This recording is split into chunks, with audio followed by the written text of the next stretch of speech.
Hello friends, welcome to my channel. आप सभी का मेरे चैनल में बहुत बहुत स्वागत है।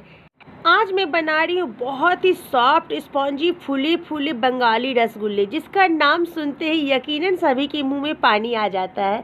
खाना तो सभी चाहते हैं, लेकिन बनाने के नाम से ही डर लगता है कि कहीं हमारे रसगुल्ले चाशनी में डालते ही बिखर न जाए। तो ये वीडियो बिल्कुल आपके लिए है, फुल वॉच जरूर करिएगा, आपको बहुत ज़्यादा पसंद आएंगे। वीडियो में आगे बढ़ने से पहले आप सभी से छोटी सी रिक्वेस्ट है कि प्लीज़ लाइक शेयर सब्सक्राइब करने में कोई भी कंजूसी नहीं करिएगा। तो चलिए आगे बढ़ते हैं। तो मैंने 1.5 लीटर गाय के दूध को गर्म करने के लिए रख दिया है। अब दूध में अच्छे से बॉयल आने दें। जब बॉयल आने लगे तो भी 1 मिनट तक कम से कम इसे पकाएं। अब गैस की फ्लेम को बिल्कुल लो कर दें। अब नींबू का रस या फिर सिरका, जो भी आपके पास अवेलेबल हो, उससे दूध को फाड़ें, बट थोड़ा थोड़ा ही अमाउंट में डालें, जिससे कि बहुत ज़्यादा सिरका या नींबू का रस इसमें ना पड़े। जब दूध फट जाए आप डालना छोड़ दें। ये देखिए, छेना और पानी पूरी तरह से सेपरेट हो गया है। आप देख सकती हो कि जो पानी सेपरेट हुए हैं उसका कलर हल्का ग्रीन आ गया है। इसका मतलब दूध अच्छे से फटे हैं। अब छेना और पानी को हमें तुरंत सेपरेट कर लेनी है। बहुत देर तक अगर छेना को आप पानी में छोड़ोगे इस तरह से तो बहुत सख्त हो जाएंगे छेना, तो इस बात का ख्याल रखें। अब किसी भी सूती या मसलिन के कपड़े पर में डाल करके पानी और छेना को अलग कर दें।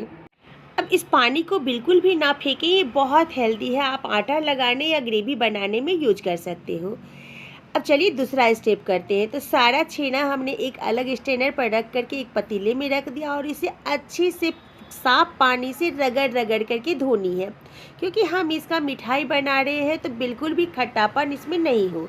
इस बात का बहुत अच्छे से ख्याल रखें और उसके बाद इसे अच्छे से निचोड़ लें। इसकी पानी को पूरी तरह से हमें निचोड़ देनी है और थोड़ी देर आप स्ट्रेनर पर भी 10 मिनट के लिए इस तरह से रख दो, जिससे जो भी एक्स्ट्रा पानी होंगे वो हट जाएंगे। अब हमने इस छेने को एक अलग पतीले में ट्रांसफ़र कर लिया है और इसे हाथों से क्रम्बल कर दें आप। अब इस तरह से हथेलियों से रगड़ते हुए इसे सॉफ्ट करें। इस प्रोसेस में आपके एनर्जी और टाइम थोड़े लगेंगे। कम से कम 10 से 12 मिनट हमें इसे रगड़ते रहनी है लगातार।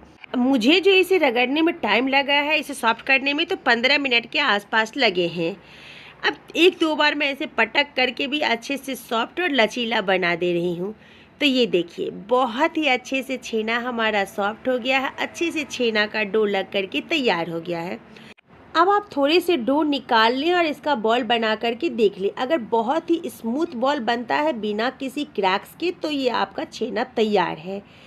अब जितने बड़े आपको रसगुल्ले बनाने हो उतना डो ले लें और उसे स्मूथ करते हुए चिकना सा बॉल बनाएं। ये देखिए, अब हमारा रसगुल्ला बहुत ही चिकना सा हो, इसके लिए क्या करनी है, डो ले लेनी है। पहले हथेलियों के बीच में बिना प्रेस किए हुए इसे हल्के हल्के घुमाएं। इसके बाद फिंगर टिप्स से इस तरह से घुमाएं। आपके रसगुल्ले बहुत ही चिकना बनेंगे। तो मैंने सारे छेना के बॉल्स बना लिए हैं, टोटल 27 बने हैं। अब हमें चाशनी तैयार करनी है। तो चाशनी तैयार करने के लिए सबसे तो चौड़ा पतीला ले, कोई भी चौड़ा पतीला ले। मैंने 400 ग्राम चीनी ली है। अगर आप ज़्यादा मीठा पसंद करते हो तो 1.5 लीटर दूध के लिए हाफ केजी चीनी ले सकते हैं। अब चीनी से कम 3 से 3.5 गुना ज़्यादा पानी आपको लेनी है, क्योंकि चाशनी हमें पतली ही रखनी है। हम इसमें रसगुल्ले बॉल को काफ़ी देर तक बॉईल करेंगे, तब चाशनी गाढ़े हो जाएंगे। अगर आपको रसगुल्ले में इलायची का फ्लेवर पसंद हो तो 2-3 इलायची को मुँह खोल करके डाल दें। अब जब चीनी पूरी तरह से पानी में घुल जाए तब हम इसे अच्छे से बॉईल आने देंगे, और जब बहुत अच्छे से बॉयल आए तभी हमें रसगुल्ले बॉल्स को एक एक करके डालनी है। अगर अच्छे से बॉयल नहीं आएंगे और उस वक्त आप रसगुल्ले डालोगे तो ये पूरी तरह से बिखर जाएंगे। दूसरी बात, सारे रसगुल्ले बॉल्स को एक साथ नहीं डालनी है, क्योंकि चाशनी अभी खौलता हुआ है और रसगुल्ले बॉल नॉर्मल टेम्परेचर पर में है, तो टेम्परेचर चाशनी का तुरंत चेंज हो जाएगा, रसगुल्ले आपके कड़े हो जाएंगे। तो इन कुछ खास टिप्स और ट्रिक्स का ख्याल रखें। हाई फ्लेम पर में रसगुल्ले को हमें 8 से 9 मिनट तक इस तरह से खुले में पकानी है। बीच बीच में थोड़ा थोड़ा चाशनी आप रसगुल्ले के ऊपर डालते चलें, बट रसगुल्ले को टच नहीं करिएगा, बहुत सॉफ्ट है। थोड़ी देर के बाद आप रसगुल्ले को स्पून की हेल्प से पलट सकते हो। अब फ्लेम को मीडियम कर दें और मीडियम फ्लेम पर में 9 से 10 मिनट तक इसे कुक करें। हमारे रसगुल्ले के साइज डबल से भी ज़्यादा बड़े हो गए हैं। ये देख सकते हैं आप, बहुत अच्छे से फूले हुए हैं।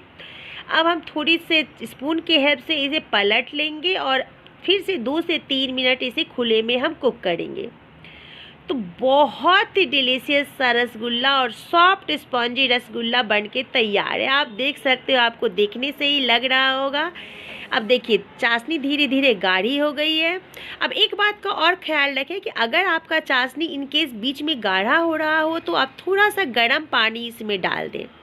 खराब होने का टेंशन बिल्कुल ना लें, खराब नहीं होंगे। अब गैस के फ्लेम को ऑफ कर दें और ढक करके इसे 2 से 3 घंटे आराम से छोड़ दीजिए। मैं 10 मिनट के बाद इसे मिट्टी के छोटे से मटके में खाली कर रही हूँ। रसगुल्ले का मज़ा तो मिट्टी के मटके में बहुत ज़्यादा आता है। वैसे ये स्टेप ऑप्शनल है, ये पर्सनल चॉइस होती है। तो मैं सारे रसगुल्लों को इस मिट्टी के पॉट में खाली कर ले रही हूँ। अब मैं देखिए रसगुल्ले कितने गोल बने हैं, मैं प्रेस करके आपको दिखा रही हूँ, वापस उसी शेप में आ जाता है। मीन्स कि रसगुल्ला आपका परफेक्ट बना हुआ है। अब इसे तोड़ करके देख लेते, बहुत ही सॉफ्ट स्पॉन्जी रसगुल्ला बनके तैयार है। देखिए मैं तोड़ने के बाद भी प्रेस की हूँ तो वो वापस अपने शेप में आ गया है। मैंने पॉट में बहुत ज़्यादा रसगुल्ले रख दिए थे तो मैं थोड़े रसगुल्ले को निकाल करके दूसरे कटोरे में रख दी हूँ और थोड़े से मैंने केसर के धागे से इसे डेकोरेट किया है। बहुत ही डिलीशियस सा रसगुल्ला बनके तैयार है। यकीन मानिए, आप अगर एक बार बनाओगे तो खुद पर प्राउड फील करोगे कि मैंने ये बनाया है। कोशिश करें कि रसगुल्लों को आप नॉर्मल टेम्परेचर पर में ही रखें, क्योंकि अगर आप फ्रिज में स्टोर करते हो तो ये कड़े हो जाते हैं। अगर आप फ्रिज में रखते हो तो खाने से 2-3 घंटे पहले इसे रूम टेम्परेचर पर में रख लें, रसगुल्ले वापस से सॉफ्ट हो जाएंगे। उम्मीद करती हूँ आपको आज का वीडियो बहुत ज़्यादा पसंद आया होगा। अगर पसंद आया होगा तो प्लीज़ अपना प्यार सपोर्ट बनाए रखिएगा। मिलती हूँ नेक्स्ट वीडियो में एक नई और मज़ेदार रेसिपी के साथ। Till then take care and bye bye.